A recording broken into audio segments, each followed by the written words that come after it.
I think, or in the UK, it's something like 4-1 male to female ratio of suicide.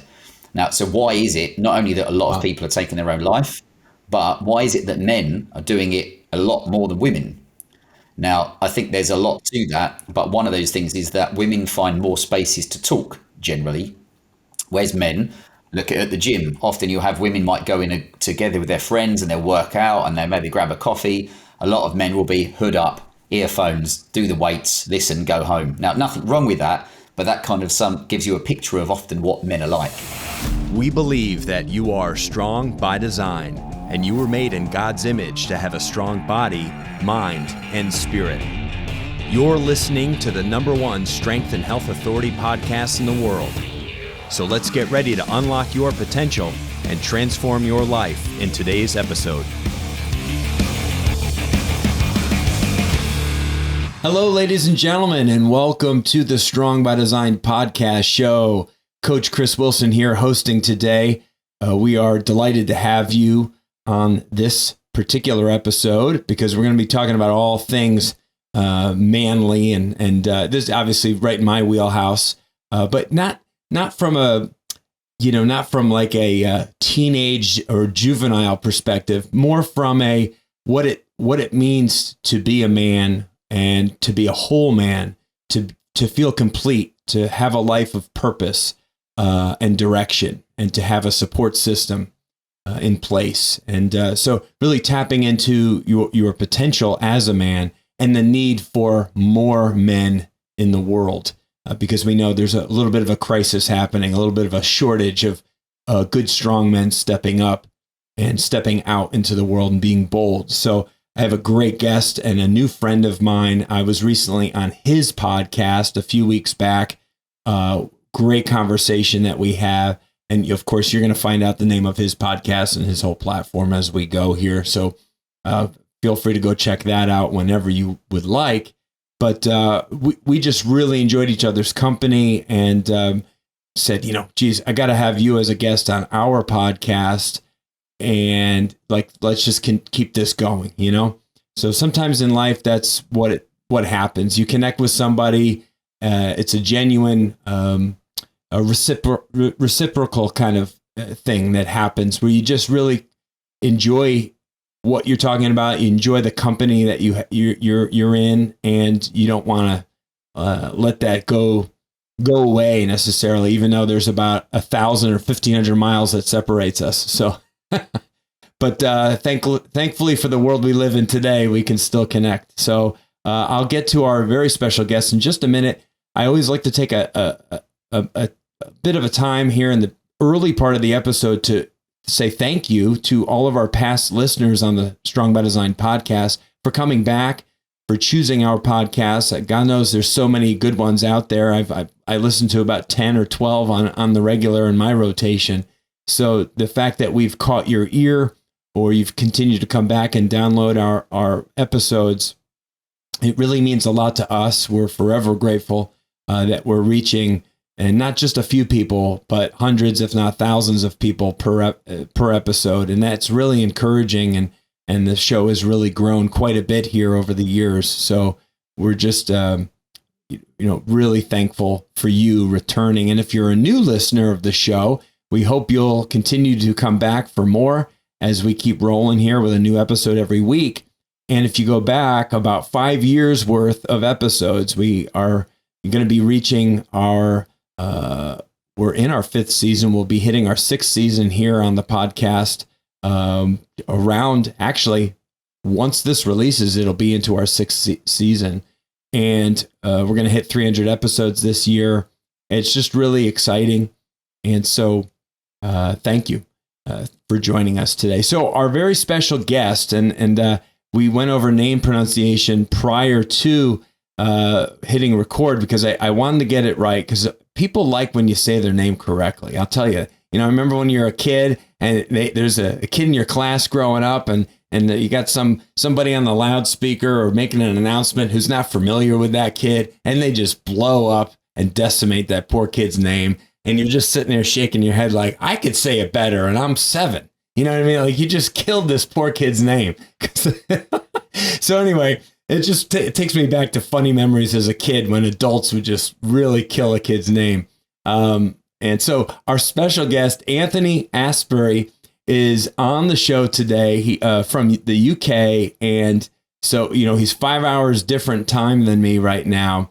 So he is doing this a bit late on his side. So I appreciate you staying up, and congratulations, by the way, because Anthony has just had his third child, a boy. And so, Anthony, welcome to Strong by Design.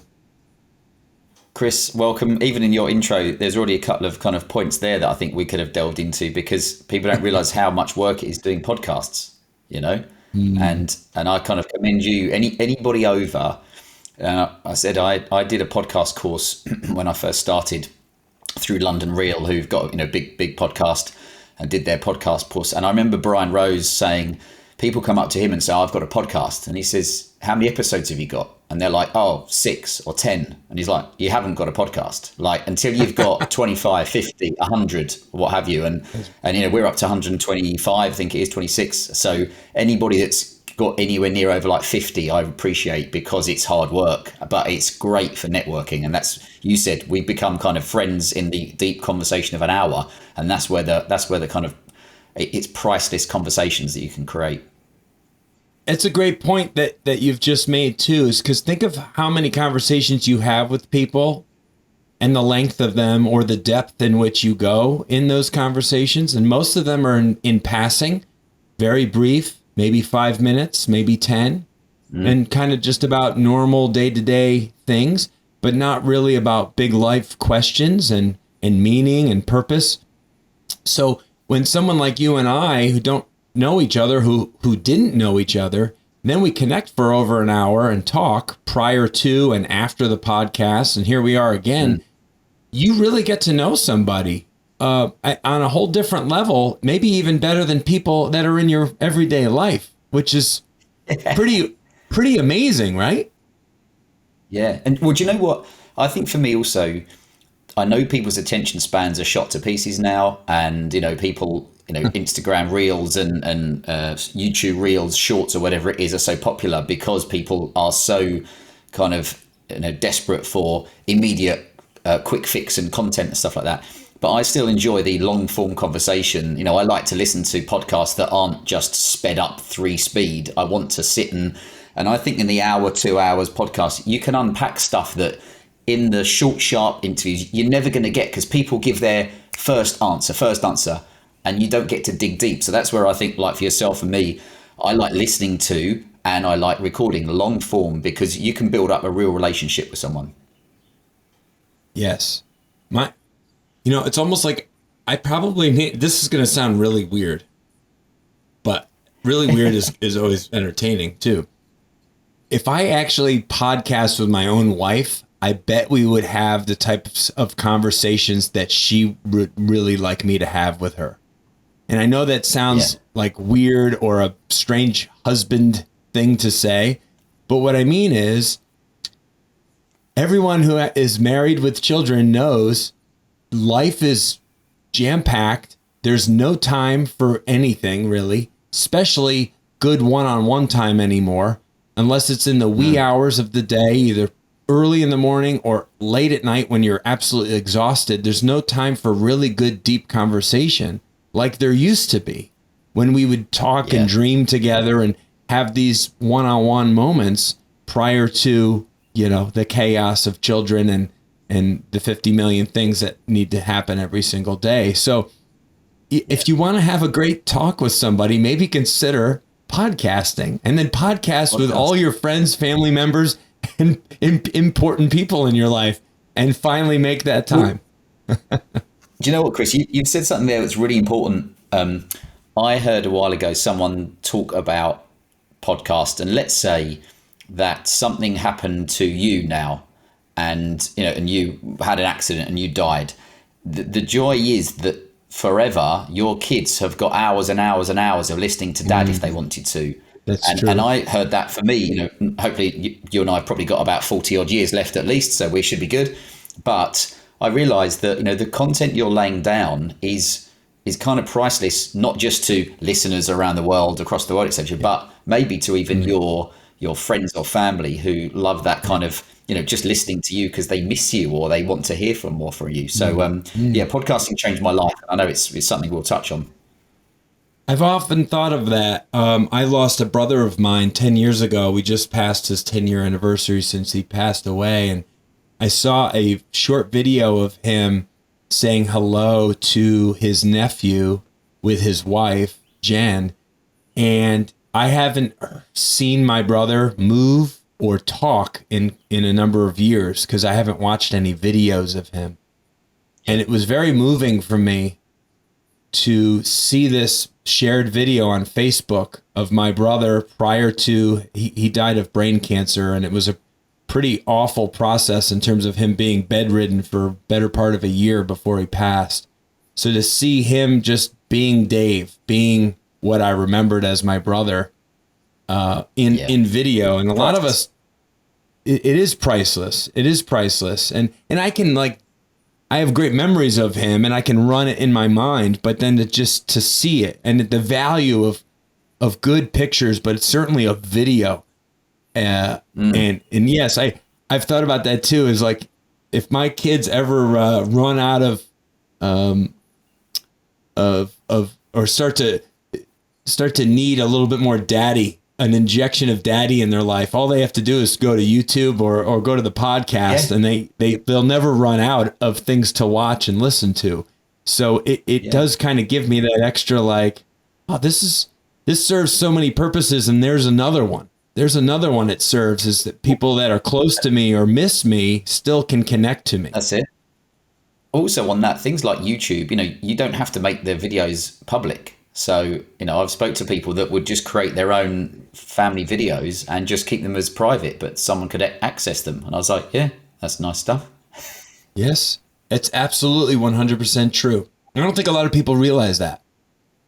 I don't think a lot of people know that. You can have unlisted content, private content, public content. There's a lot of different ways to go, but everybody essentially can be a YouTuber. It just depends on how far you want to go with it. So our guest, Anthony, as I said, he's on the other side of the waterway there that divides us, Florida to the UK. They've got the Atlantic Ocean on a diagonal. And as I said, we connected a few weeks ago for his podcast, The Whole Man Academy, and had such a great conversation and went down a lot of different directions. And I wanted to kind of continue it in a way, but also to get to know him a little bit more, since I was the guest on his show. I wanted to know his story. And I think that's really the only way to know why you're doing what you're doing today, is to know the man that you were 10 years ago and what led to, this big thing that you're doing now in the world. So take us back, if you would, Anthony, and tell us a little bit more about the type of man that you were, the life that you were living, and what you were feeling, and why you needed to make a change. I think I can learn to kind of bullet point my life, or, you can kind of give it a timeline. And I mean, I was a lad that grew up primarily in the countryside. So I liked the outdoors and, running and football and bike riding and all the stuff that goes horse riding. So I was probably should never have been destined to be working in an office environment, because that was going to kill me basically. But that's what I ended up doing. But just as I'd started working in London as I was a 18-year-old, I wanted to go into radio, film and television, but I needed a job. So I got a job working for a company. I didn't really know what they did. And it turns out they were one of the biggest companies in the world, like Glencore, which was one of the enormous kind of precious metals trading companies across the world. And probably if I'd have known how big they were, I'd have been so scared I wouldn't have gone for the interview. But, when you're young and you have no cares and worries, you're a bit more free and loose with it. But in my early 20s, I had a collapsed lung.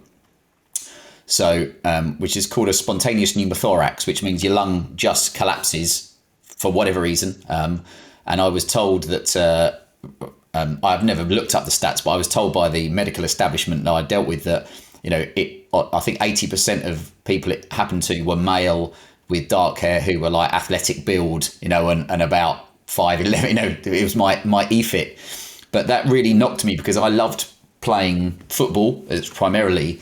And for 6 months after I had a pretty nasty operation, I couldn't do any exercise. And probably, you're an exercise loving man, and I have a feeling that a lot of your listeners will enjoy some form of exercise, no matter what it is.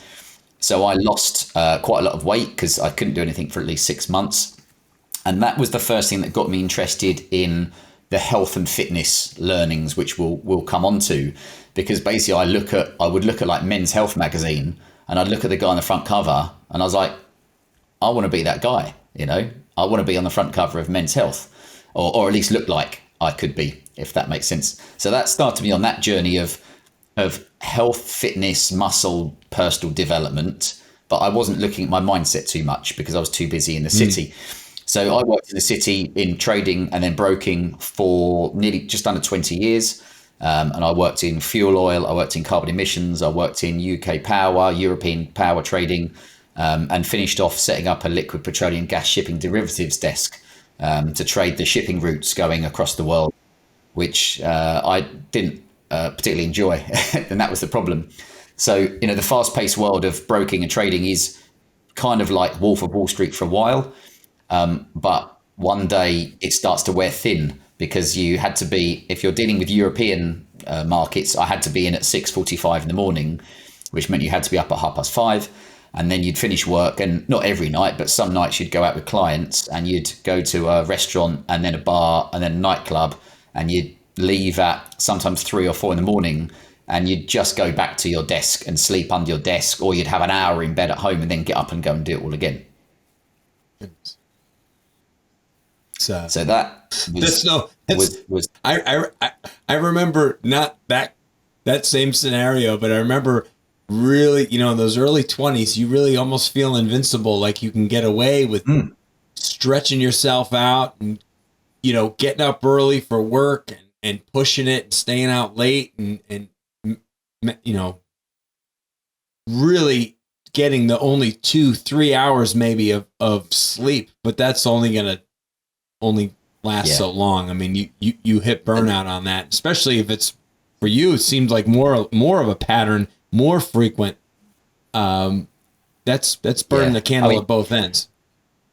We spoke just before we recorded about coffee, and that was actually, I didn't even drink coffee back then because it shows when you're young, like you say, I was fit, healthy, and I went to the gym pretty much every day, nearly, at least 5 days a week. So I counteracted the sitting for 200 hours a month at my desk with exercising a lot, which helped.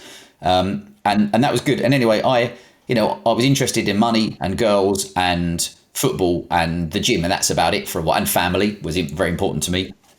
And then basically that was great until I got to my mid-30s. And then also you used to have to go away at weekends with clients, which sounds great when you're young because you'd go to Ibiza and skiing, and some people would go to Vegas or places like that.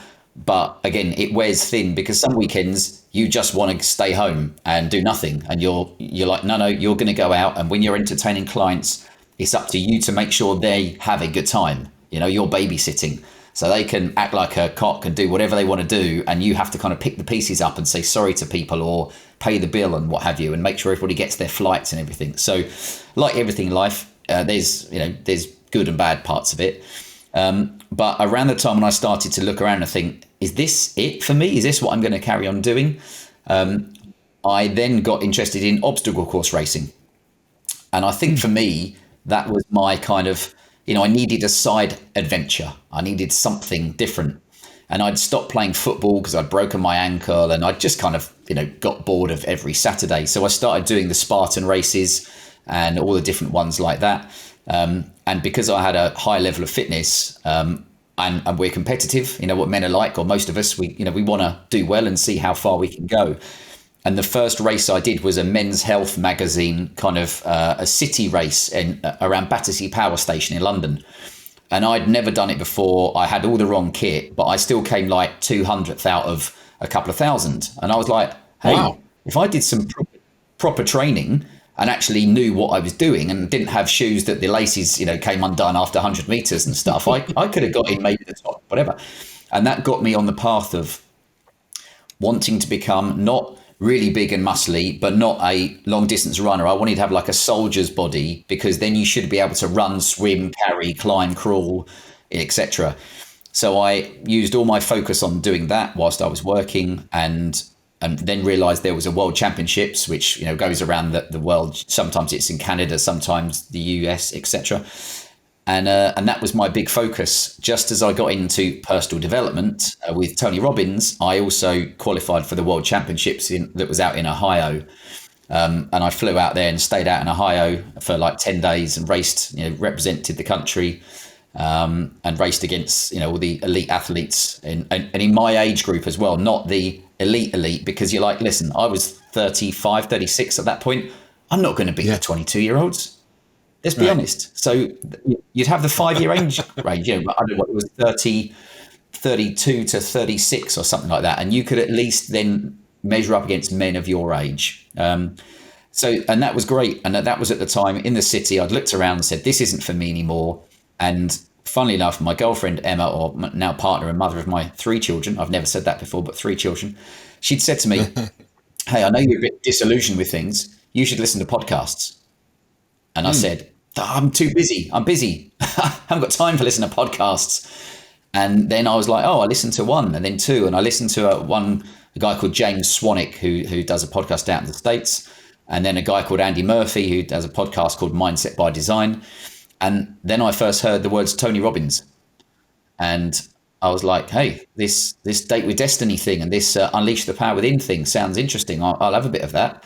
So I went to their events, and that helped me with getting a coach move away from the city, because it's very hard when you've got the trappings of success of the BMW convertible, the townhouse, the expensive holidays to Miami and Dubai and blah, blah, blah, to then think that you're going to walk away from it all and follow a possibly less well-paid path. And that's what I did. It wasn't easy. And I moonwalked back from the edge of the cliff several times of leaving, because it's a scary thing to, kind of chuck in the well-paid job that people think is safe, and go and follow your dreams. So I finally did that. And then we moved from London to the Cotswolds. So that's about an hour and a half north of London in the countryside, which is a beautiful area. And, before we lived on a nice development of houses, whereas now our house looks onto fields and horses front and back, which is lovely. And that's kind of at that point where I'd got into personal development and men and mindset and etc. And of course, I used to work with hundreds and hundreds of men, so I knew very well how they think, which isn't always good all the time. I'm not sure if all women would like to know how men think. And that kind of brought us up to the point after I'd left the city that I then had the idea of the Whole Man Academy. So I'll let you jump back in at that point. Wow, that's great. No, I love how you brought it back. Kind of full circle, but we can get inside inside your world a little bit in terms of what, obviously you hit a certain level of success, as you said. You had the possessions, you had the fun trips, and the many late nights enjoying yourself, but still coming back to this, is this it kind of question, which I think so many people have. And we've heard so many people, famous people, celebrities, people who've attained unbelievable wealth and notoriety, still with this same question, is this it? And certainly, without even going into the spiritual realm to answer that type of question, I think all of us are searching for meaning and purpose in life. And is our purpose just purely to fill our bank account and to go on fun trips with our buddies or with our spouses or with our families? I mean, who are we serving? Who are we helping? Who are we connecting with? And I think that's really what most of us are longing for is connection and relationship. And to be acknowledged, to be heard, to listen, and to be given opportunity to speak, and to be in a room with other people that are of the same mind and have the same aspirations and things. And this is what you've created with the Whole Man Academy. And so tell me a little bit more about exactly what this looked like in those first few years prior to COVID, obviously being kind of the dividing line, which changed a lot of businesses and changed a lot of the way people moved in the world in terms of they had one business model and they completely had to rethink and adapt and make changes. And some completely went underwater, several actually, and others found a whole new vein of opportunity, and are stronger for it today because of it. So take us back, 5 or 6 years and tell me a little bit more specifically what Whole Man Academy is for our listeners. And then we can, kind of talk about all the different shifts and obstacles that you had along the way. Yeah, I mean, I think when people talk about following their passion or, doing, there's the old saying, do what you love, you'll never work a day again. I mean, I think at some point you still have to do some work and not, you can't always have 100% fun, some stuff. But I was trying to work out how to combine, a few of my great loves or my great interests, which was, mindset, fitness, optimization, I guess you could say, of body and mind. And also, who do I know a lot about? Again, I said I've, worked with hundreds and hundreds and hundreds of men. And, I've been a man all my life. So I've been living and breathing it. And you realize that, men and women are very different in some ways, in a lot of ways. And men also don't often get together to talk. Now, I think there was a great podcast I did with a chap, I think I mentioned him when we spoke previously, called Neil Kramer, but he spoke about how the decline in the church, even if you don't want to show the interest in the spirituality side, it's the community which the church would bring together. And that, for example, is what has been lost, in the UK. I mean, people can argue it's great to have a real diverse population, but diversity generally brings sometimes division because you've got completely different ethnicities and backgrounds, and you find that people just divide and create little communities of their own and don't come together as one. That's another rabbit hole to go down. So I very much looked at it and said, okay, well, how can we just get men together to talk to start with? I mean, now in the US, I think, or in the UK, it's something like 4-to-1 male to female ratio of suicide. Now, so why is it not only that a lot of people are taking their own life, but why is it that men are doing it a lot more than women? Now, I think there's a lot to that, but one of those things is that women find more spaces to talk generally, whereas men look at the gym. Often you'll have women might go in together with their friends and they'll work out and they'll maybe grab a coffee. A lot of men will be hood up, earphones, do the weights, listen, go home. Now, nothing wrong with that, but that kind of gives you a picture of often what men are like. And, men often won't go if they've got a health issue, won't go to the doctor. It's like they'll just, keep quiet. And when it comes to emotions as men, I mean, I'm 44, I think. I had to check that yesterday. But, we've not grown up with it being okay to express your emotions. Now, on that, it's always an interesting one because I was saying that doesn't mean that you go online taking pictures of yourself looking sad all the time and posting all your woes online. I think that means you finding a close, strong network of men around you, or women, but men around you who you can say whatever you want to and say, Chris, I've cocked something up, or things are bad, or I'm so tired because we've got a new baby, or blah, blah, blah. And you go, hey, yeah, I'll listen, not say, oh, stop being silly, get on with it. So that was where the idea of the Whole Man Academy was born, me recreating not Tony Robbins events, but events that are aspirational events that men want to come to. And our first one was in 2018. And we had, I wasn't sure if anybody was going to turn up, even though your friends said they're going to come. We've all done that. We go, yeah, I'll be there. And then you might not. Yeah, I'll be there. And we had, and then the last minute you get that text saying, oh, this has happened. So yeah, September 2018, our first ever Whole Man Academy event was in London, and we had 25 guys turn up, and we hired a really cool space. And this was the other important thing. I didn't want it to be guys getting together in some crappy hotel with sticky carpets and funny chairs. That feels a bit like crap therapy. I wanted it to be cool events in cool spaces that you feel pretty relaxed, and you want to kind of how can I put it? You want to tell people you're going there. So yeah, first event was 25 guys, and everybody after was like, when's your next event? So 2019 we held, I can't remember, like 7 or 8 events. I won't bore you with all of them, but our biggest one was in London where you had 65 guys come along.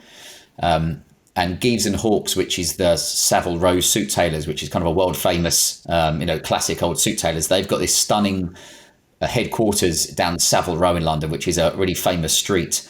And they basically said, look, we love your idea, so we'll allow you to host a couple of events there in the evenings. And, one of the events, we had 200 people at a kind of a launch party there. Wow. So you can feel how this is snowballing nicely. And we know we're coming to 2020. So in 2019, we'd done events, and, we'd had over 300 guys or more come to the events in London. And we'd started, sending e-letters out with mindset tips and strength tips. And I'd share things like, it could be Critical Bench or the podcast or something, saying that these are good resources. And then, just as felt like we were tipping at the edge of progress, obviously the government decided that for, how can I put it, for a prolonged period of time, then they wouldn't allow people to have their freedom anymore. And that completely cocked up our progress. But as you said, you can either sit and moan about it and just lay in your garage and hold your knees and rock backwards and forwards and cry, or you can say, okay, well, we've got to roll with the punches. And I'd always I'd always wanted to have a podcast, only because I'd listened to some great ones and thought I'd like to do that and connect with guys. So I, threw some money at the challenge to make it, to fold time and let the podcast be released quicker than if I'd have just spent my time working it all out myself. And it was, I can't remember, early 2020, as lockdowns had started, that we released podcast 1 and 2, and I cringe at the first few because, you didn't know what you were doing and stuff, what it's like. But, fast forward, our biggest episode was with David Gandy, who's a kind of international style icon. You might not. So he was a guy that was on the billboard of Times Square and for the Dolce & Gabbana advert. And, it helps. He's got 1 million followers on Instagram. So when he shared our podcast on there, it helps with the analytics. Okay. But that one's had, I think, like 40,000 downloads or something, which for a little podcast of just me talking to guys is decent, is all right. And do you know what? There's a couple of things on the podcasts. Number one for me is, of course, it's great that you create positive, thought-provoking content for men to listen to. And you get messages from guys who of course you've never met, who say, hey, that thing you said about this or that, or strength or mindset or family, faith, whatever, that's really helped me. And you're like, great. But also, big thing for me is what I realized, that I was trying to recreate what I lost when I left the city, which is I really missed being around loads of guys, because I'd be on that. I think a lot of us, especially, you're a guy who grew up playing football, and in the States, obviously we call it soccer because we I don't know why they stole the same name to make a different sport. God, I'll never understand that one. I had nothing to do with it. American football is very much different from obviously football internationally. But you were a kid. You were on sports teams. You grew up with buddies you'd go on bike rides with or play roughhouse with and did organized sports with, right? And then what happens? One day we wake up, we're older, we're adults, and we don't have this great networking system that we once had. A lot of us don't. Some of us are fortunate to have that. But you obviously genuinely missed that, all the things that came with it, all the positives that came with it. And again, that goes back to what I had said earlier we're all longing, I think, for connection and to be in relationship with people that feels meaningful, that feels that is life-giving, that fills you up and keeps your cup full. Because I think so many of us are just constantly pouring out into the world, and there's nothing rejuvenating or pouring back into us. And so what you created was this great network that's very healthy for men to talk and to mingle and to converse with each other about more than just the weather, and go a few levels and layers deeper. And that means something and resonates with people. And then when they get a taste of it, as you said after the first event, when are we doing this again? Because I want more of that. Well, and Chris, you said you've used a term which I really like as well, like bold conversations. I think in life, if you're going to live a really good life, you're gonna piss some people off. You've got to, you're going to have some people that don't like what you say, and that was for me at the events. You'd say, look, might talk about some quite delicate topics, or just, even it could be sport or what have you, and you might have someone say, no, I disagree with that, and you're like, great, what can I learn from you? Not, right, well, you're not allowed to come anymore, or I'm going to cancel you, or what have you. It's like, listen, the more conversation we have, and often with people we don't agree with, the more we broaden our horizons. And we had one of our events where two of the panelists had some issues in the past, and one of the guys who was a kind of award-winning, let's call him life coach with NLP and et cetera, said, what I'm seeing, unfortunately, is a lot of your pain is coming from your own thoughts. And I could see that was like for want of a better phrase, like a knife twisted in them, because the truth hurts. And when you blame everybody else, or you're always kind of looking for that, well, I'm, this and this has happened to me, and that's why. And you say, ultimately, you get to decide how you feel. For a lot of people, they don't want to hear it, because the old saying of like, you can't handle the truth. So, that's right. But for me, I was like, that kind of event, instead of us all sitting there just saying, yes, the same thing. I love it when someone says, Chris, you're wrong about that, I think, in a respectful manner. And you go, oh, great. Tell me how I'm wrong, because we're not always right about everything. Right. You've seen that in the last 2 years, Yeah, it's a life experience thing. And we all have different perspective, and we all have different pasts and learned experiences.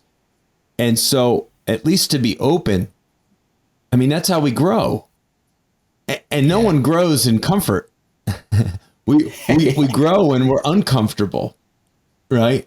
And so I definitely, as much as I will get defensive sometimes, certainly with people who know me best, when they have to be bold and speak the truth to me, and I might initially not have the best response, it'll at least sink in, and I'll think on it, and then I'll come back to it and be like, you're right. And you have to at least have that awareness that, people who know me best oftentimes want the best for me, and I'm not always going to be super receptive to the things they have to say. But being in a room of other men that are at least willing to step out and be a little uncomfortable in order to grow, once you get a taste for that, you want more of it. Well, you've said it there. I think it sums it up nicely. We want guys to get to want to have a taste of that. And, we say kind of and you're not going to bull people, as the saying terms of, if a man's not where he wants to be in life, and, we know plenty of men who want to improve one or two aspects. You said the term, the whole man academy. The reason why it's whole man is because a man is made up of so many parts. And we might have guys who come to me and say, look, I've got loads of money in the bank. I've got a great relationship. I love my job, but I'm really overweight. And I don't seem to be able to work out what should I do first? And you'd be like, right, let's sort out what you're eating, what you're drinking, how you're sleeping, how just start on the basics. Then you might have a guy that's got an incredible physique and a great relationship, but he's completely skint and he's got no money in the bank. And you might be able to help him with that side. Then you've got the relationship. Some guys I know have got everything apart from a partner. And if they haven't got a partner, they're not probably going to have kids. And you and I know how important and how life-changing and amazing having kids is, and tiring. But, so each man has got his own, we call it silent struggle, because a man will often, you're not going to go around and be like, hey, yeah, just let you all know that I'm skint, or I'm overweight, or I'm desperate to have kids, but I can't find the right partner. It will just be like, I'll just keep quiet and stuff. So the Whole Man Academy is born out of that concept of, when you become a whole man, then I think that I hate the term on point, but your health, your mindset, your fitness, your faith, whatever that wants to be for you, is all at least, let's say, an 8 out of 10. And you're kind of living life with a smile on your face, because that's the guy that you'll find people want to be around and do business with and sleep with, marry, etc., etc., have kids with, and that kind of stuff. That's right. That's right. Yeah, you get a lot more. They say, you get more flies with honey, than with vinegar, right? You'll catch more. It's like that in life too. There's something that's more appealing about someone who doesn't look like they want to rip your arms off as you approach them. When you're walking past somebody who looks confident, standing tall, but with a smile on their face, you're more receptive to what they have to say. You're more interested in carrying on a conversation with them or engaging with them versus, you get a lot of people anymore who look depressed, angry as they just move in life. And so, it's, I try to get that what my wife will call resting bitch face, right? The RBF. Yeah. Like if she's referring to, and I'm making a light comment about it, making a joke really, but there are people, that's how they move in the world. They move with this resting face of like agony or anger or bitterness, and you're not going to really appeal to others or connect well with others. But it's the people that are more welcoming and friendly and smiling and those types of things. It seems little, but gosh, body language is everything, isn't it? Right? And you're a Tony Robbins guy. Tony Robbins talks all the time about like body language and these things. I was very lucky when I went to. I've been to all of the. I've been to Unleash the Power Within, and I spent 10 days in Tenerife at Life and Wealth Mastery, which is really interesting as well. But the great one was Date with Destiny in Miami, when I went with a couple of mates from the UK, and we hired a house. I know people who attended that. Yeah, really good. We did the usual thing, which was we flew in, got our hire car, packed our stuff in the house, went out to get something to eat, and realised we were driving on the wrong side of the road, which is good start. Because you're like, hey, that car's coming straight towards us, and you're like, oh, but I was very lucky. I had a life coach, my own life coach, who I'd acquired through the Tony Robbins events. And she was a coach at the event. So when I flew to Miami, she came out and met me, and she would take me aside of the event and stand at the side and say, this is what is going to happen. This is how it works. And this is why he's doing this, and kind of unpack it for me. So it wasn't just because it is a show and it's incredible. And you'd see people there, that were suicidal, that could have their life change. But I got to see a little peek behind the curtain, and all it did was make me want more, if that makes sense. Never did I, as in with our events, what I did was I've just brought in a mix of guys. We had world championship fighters, footballers, guys from media, yoga instructors. I've on the podcast, I've had Maori warriors, style icons, special forces guys, the whole mix. Because you can listen to sometimes a guy for an hour, but if you take one great thing from that hour, that could be life changing for you. Yeah, it really did. It really does. The company I work for, Critical Bench, we believe in ongoing learning and growth opportunities, and so we're constantly in pursuit of attending, different live events and just iron sharpens iron approach, right, to life. And our boss, my dear friend of mine and my boss now for the last 10 years, Mike Westerdahl, is part of multiple masterminds, has been for years. And because he realizes, I'm investing in myself, me going around and spending time with other people who I'm intimidated by is good. It's good to step into those, like we just said a moment ago, being uncomfortable and putting yourself out there much like what we did when we were kids, stepping on stage to perform in front of other people, or in this Yeah.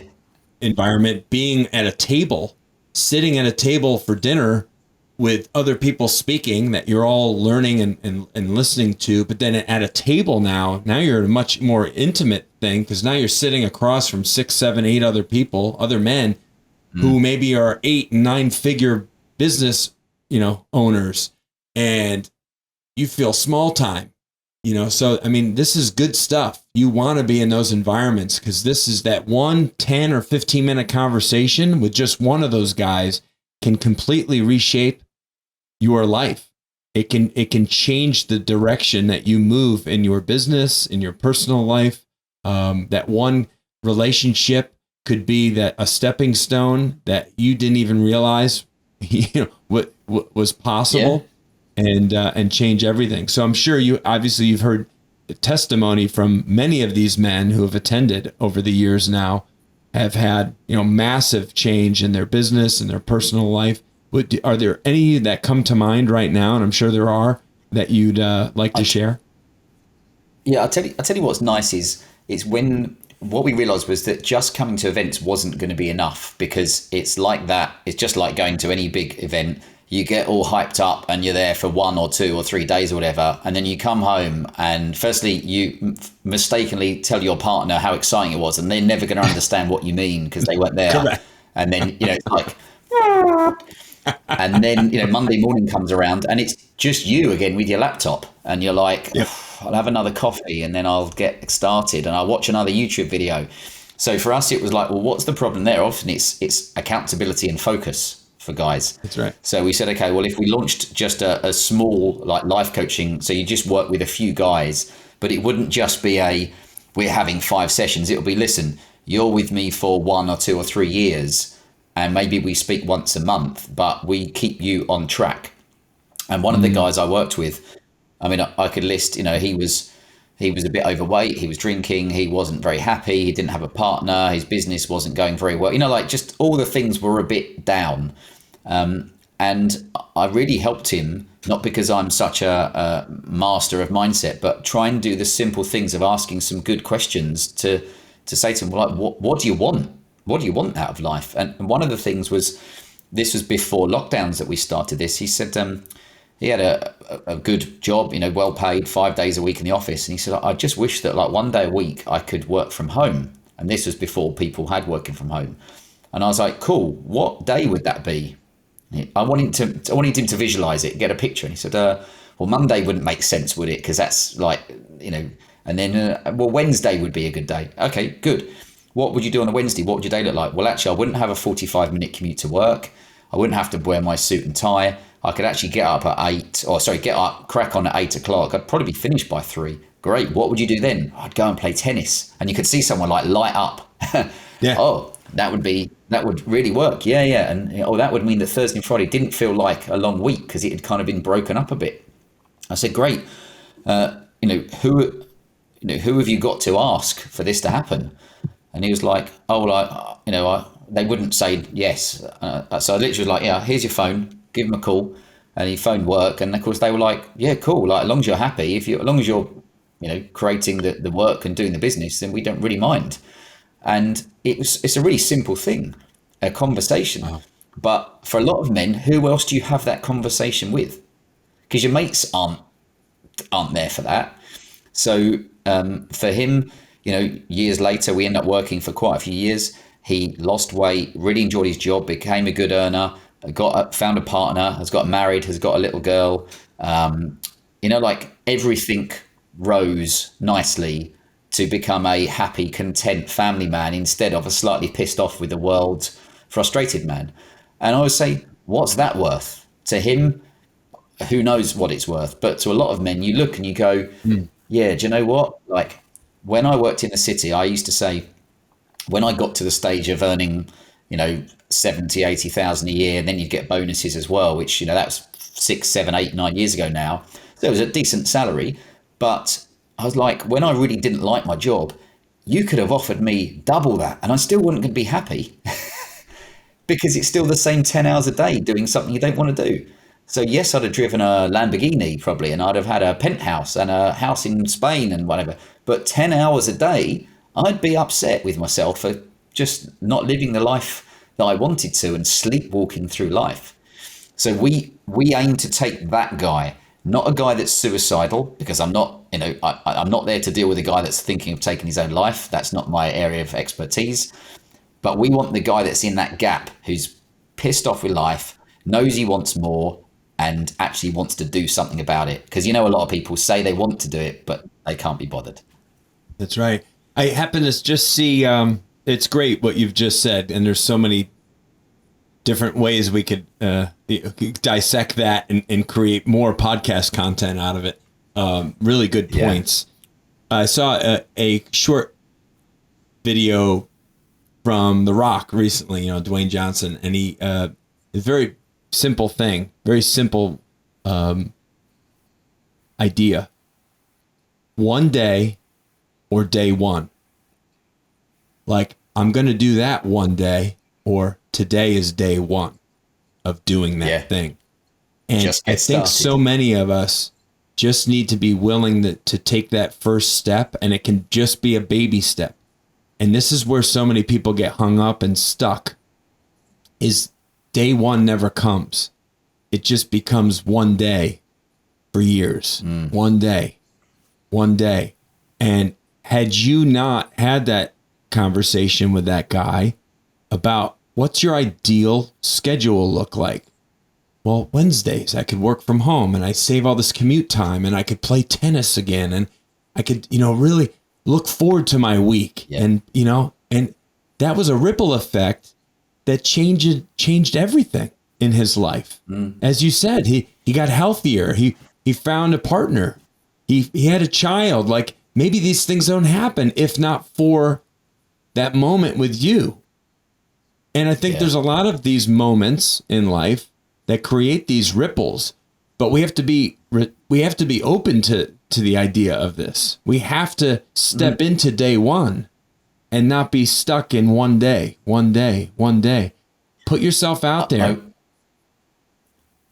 I really like that, because I know for some people, then it's just they're not ready at that point. And, I think I knew when I worked in the city, when I wanted to leave, I probably for 2 years procrastinated, and someone could have looked at me and said, oh, you're procrastinating. And I was like, I know, but I'm so scared at the moment. I can't quite do it. And then one day, someone has to ask you to future kind of, pace out in the future how painful it's going to be in a year or 5 years time. If you're going to keep doing the same thing, overeating, or, too much porn, or you're, pissing around on your phone the whole time, or you're not paying your partner much attention.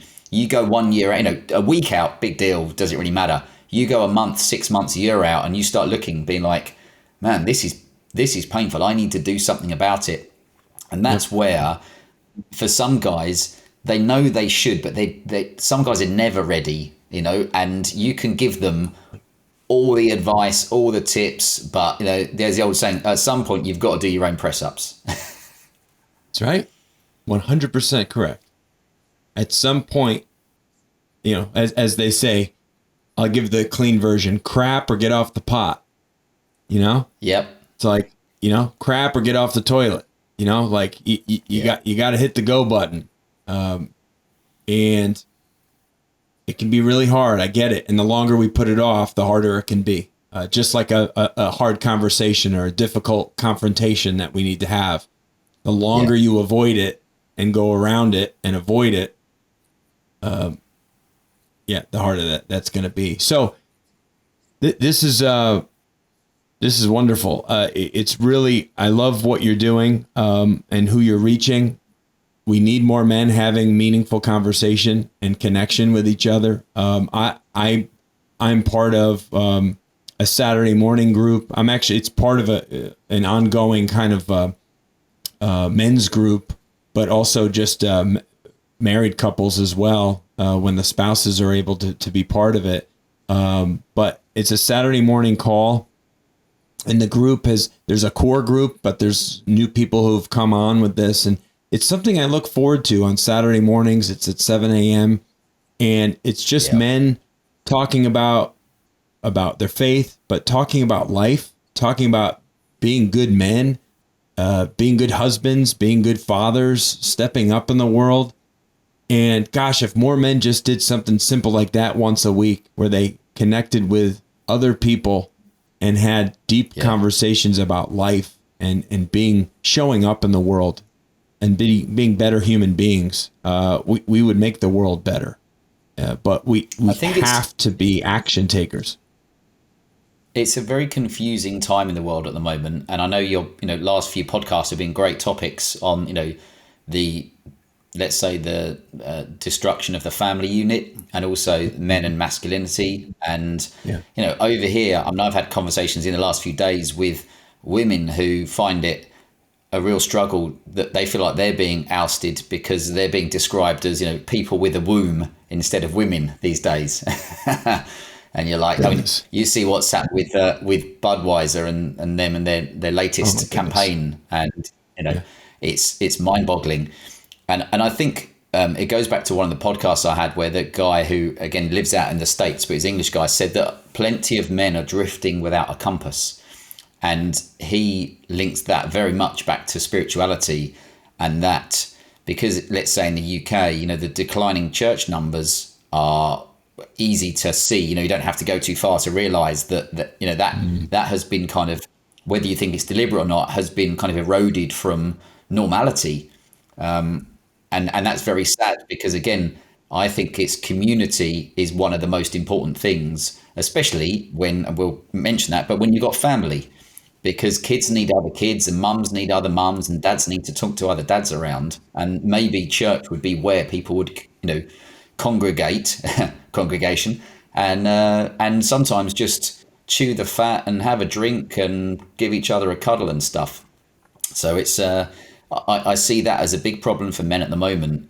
It's about, so many guys are, and I'm holding my phone up because they're too busy addicted to their phones. Yes, no doubt. And I don't blame them, because they're deliberately created that way to be like a slot machine, that then they don't look up and don't look around them.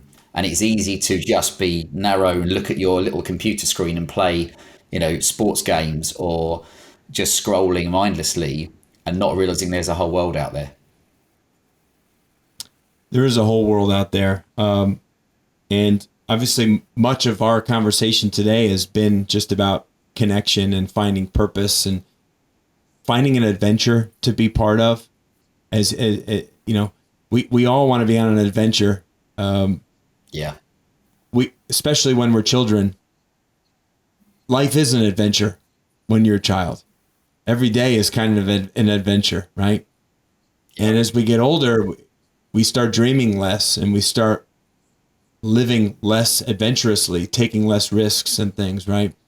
But yeah, I and I'm sure several of our listeners, I attach a lot of my purpose and my meaning with my faith, my spirituality. But there's something that struck me as you were talking, and I'm just going to say something that's quoting C.S. Lewis. Anybody who's a truth seeker should know who that is. He's one of the most influential men of the 20th century. Just so you know, C.S. Lewis said this. He said, I pray because the need flows out of me all the time, waking and sleeping. It doesn't change God. It changes me. And, when I listen to men much smarter than I, men that are have much more life experience than I mean, look at a guy like the hardest working guy in Hollywood, they say, is Steve Harvey. If you know who that is, he's the host of shows and radio shows and, game shows, talk shows, all kinds of things. But he's also actually quite the speaker, and really well equipped to reach people through his comedy and his humor, but his so much truth in what he says. And he talks a lot about tapping into his power source, and he starts his day off in prayer and meditation. And That's the only way that he's able to even just recharge and keep himself going. So, I mean, that's just one other angle with today's conversation, is for people to recharge, to have some quiet time and some time of peace and quiet, because the world is a hustle and a bustle and a moving a million miles an hour, and we're all kind of caught up in it. And sometimes we just need to separate and unplug, as you kind of iterated a moment ago, getting away from the devices and the technology, and just being mindful and kind of like listening for God's voice. Chris, our second biggest podcast, and probably the most popular in the fact that it hasn't had like 40,000 views or downloads yet, because I only did it a while ago, but it had hundreds of comments and what have you, because it was a deep and meaningful. We spoke spirituality, home educating kids, some really interesting topics that trigger some people, which I think is great because it creates some conversation. But his thing was about contemplation, and people don't allow themselves, because they're so busy. People need a cessation of activities to just do nothing and contemplate, and it seems so alien to most people to be like, what do you mean just do nothing? What about work and emails and Instagram and kids and family and sport and blah blah blah and all emails and da da? And like, when do people give themselves time to actually sit and contemplate? It seems completely foreign to most people, and it was to me for quite a while. I've built it in more, but people are just on the go all the time, and they don't allow themselves to switch off. Yeah. I think the ultimate goal, and just kind of like bringing everything to kind of a final statement, I think ultimately men and women alike, we're all seeking the same thing, which is peace in our minds, peace in our life. And when we're not at peace, we're living in uncertainty and chaos, right? And so peace, I think, can only come from finding our meaning and really tapping into our very best. And I think for me, that comes from getting down on my knees and praying, and reading truth from the Bible and focusing on that, but then applying these things in how I live my life. And I, by no means am I perfect. I mess up every single day, multiple times in terms of my interactions, probably, or having a short fuse with people that I love dearly, saying or doing the wrong thing with my kids. We all are going to mess up and make mistakes. But as I said before, it's the awareness and the seeking forgiveness in others, and getting past things and not letting things eat you from the inside out. For me, yeah, that piece really starts with connecting to my spiritual side and really strengthening my faith, but then walking in that in how I live my life, applying those truths to how I live my life. And people can say whatever they want, but the things that are wrong in the world, I think you can equate to the fact that we have been pulling God out of everything for the last 100 years globally. And do we think like we're healing or getting or working, towards a better future? I don't think so. I think we need to infuse and him more and connect more to him in order to heal and to get past a lot of these things. But I mean, the fact that people are arguing now about what a man and a woman is just shows you how bizarre and how weird and how confused life has gotten for people, because I knew the difference between a man and a woman when I was 3 years old. You start to, sometimes you say you have to laugh because if not, you'd go mad. But I mean, it's funny over here that, I never used to think about politics, honestly, at all, probably until around probably till my 40s. I just didn't care because I was too busy just doing my own thing. And then I realized how much these clowns affect you and your family and your what have, especially with lockdowns and everything. And one of the puppets is the guy that's head of the Labour Party. And it's so funny when you've seen him over in this country be interviewed and they ask him basic questions like, well, can you say what is a woman? And you see these cretins like, because they know whatever they say, they're going to get slaughtered by someone, aren't they? And instead of just saying what should come from their head and their heart, they just kind of say, oh, well, and they just avoid the question with a load of word salad. And you just look and you go, wow, I consider myself a strong man. I don't just mean physically strong, but I very much care for my family, and I would do anything for you if you needed it, etc., etc. And I look around at some of the men that are running the United States, that are running the UK, running other big organizations that usually start with just 3 letters, and you worry for the world because they are in a dire situation. And that's why, Yes.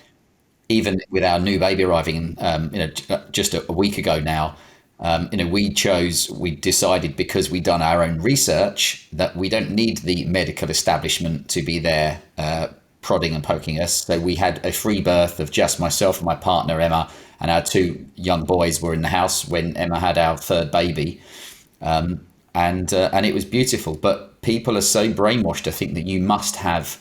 I know if people have got medical complications, then fine, but people are so brainwashed now to think they must do everything by what they're told is the way, that they can't comprehend. And you could relate this to religion as much as birth, as much as what you inject in your body, that people just go with whatever they get told on TV or in the news, and to tell them anything else is a step too far for some people. Yeah. Well, I applaud you for kind of stepping out and being bold, as we said earlier. And we need more of that. We need more men that are willing to stand for truth and to speak up and not go quiet. It's the silent majority, if you will, that really has a lot of power, but not if they don't step up and say something. Yeah, at some point, right now we're letting the very loud minority get all the press. Yeah. Yeah. I think one of the really interesting things there is when you explain to people that there's only 1 or 2 companies that own nearly every company in the world. Yeah. Yes. And I've had great fun recently kind of educating people, because a lot of people will be very smart, but they'll be like, what do you mean? And I'll say there's 2 or 3 companies that if you trace it, it's not difficult, but you trace it back and they invest in nearly every big company in the world. The banks, the pharmaceutical companies, the food, the farming, all the different stuff. And when people start to realize that, they go, oh, okay, well, what does that mean? You say, well, maybe nothing. But if people that have got that much power have a certain way they want things to go, then it's very easy to, make things happen that trickle down the triangle and affect suddenly your day-to-day life. And I love just educating people on that, because they'll be like, oh, I'm going to go and look at more of this. You're like, good, go and educate yourself. Yeah, exactly right. No, you're right. An educated person and a person who's fit in their mind and their body and their spirit, those are the people that these top dogs, these very wealthy and powerful people, are most afraid of. They fear people who are educated and bold and want to be fit and healthy. They want people who are relying on everyone else for support, who are lazy fools, who just say yes to everything that they hear and can't think for themselves. So it's it's a very strange. I mean, obviously, that's again a topic for another conversation for sure, and we've talked a little bit about that in past episodes on our podcast. But maybe we'll have to explore that one a little bit later this year. Have you back on? Oh, I could talk about that stuff for hours. I know. I'm sure you could. And I'll let the cat out of the bag. This will be the first time I've mentioned this on the podcast. We have an upcoming. It has not been recorded yet. It's on our calendar for being recorded. We have an upcoming kind of fun, but I'm sure it'll be very interesting. A conspiracy theory episode coming, and one of my coworkers, he's one of our video production specialists, terrific guy, real thinker, really well read. He is in the know on all of these different theories and things floating around in the ethers. And so we said, we have to do an episode with you where you maybe just talk about three of the many. Yeah. And we'll do like a panel. So it'll be 4 people. So they can just kind of have a roundtable discussion about these interesting conspiracy theories. I will not be part of the conversation, but it'll be recorded in early May and probably released in say June or something like that. But that'll be kind of a fun one, because I think there's a lot of things out there that people don't give much thought to or time of day, but then it's like, whoa, like big stuff, Yeah, I like it. I think the more of those, I know people that had their podcasts, their platforms deleted, deplatformed, censored, what's the other one, like shadow banned. So suddenly your reach on Instagram goes from, thousands and thousands to like hundreds of people. And you type there, it could be at Chris Wilson and nothing will come up until you're like way down the list. So there's some very, very interesting topics to come. And I always say, I think it's important to question everything, because, if you don't, then you're just being a sheep, basically. Yeah. Well, the greatest teachers, and I'll put Jesus up there as one of the greatest, or if not, arguably the greatest teacher we've ever seen. He taught with questions. Most of what he said was question based to get people to think and act on those thoughts. So this was so much fun. Anthony, please, the best places for people to go, obviously wholemanacademy.com would be a great place for people to go. Where else would you recommend them to get a feel for your content and where to continue to follow you? Yeah, no, that'd be great. I mean, our website has everything on it, including our podcast, which is on Spotify and iTunes, and the video content is on YouTube. And also, the one thing, if people are interested, we send out the Whole Man Journal, which goes out 3 times a week to hundreds of men all across the world, which is insights to maximize your mindset, body, and performance. So we try and tie in, all the things that bring a whole man up to the level he wants. So you can find that on the website. And if not, just connect with me on LinkedIn. I'm always happy to connect with new people from wherever in the world, man, woman, and child, and kind of see where the conversation takes you. Great. I appreciate you making all of this time. I know it's getting really late on your end, and I brushed on it earlier.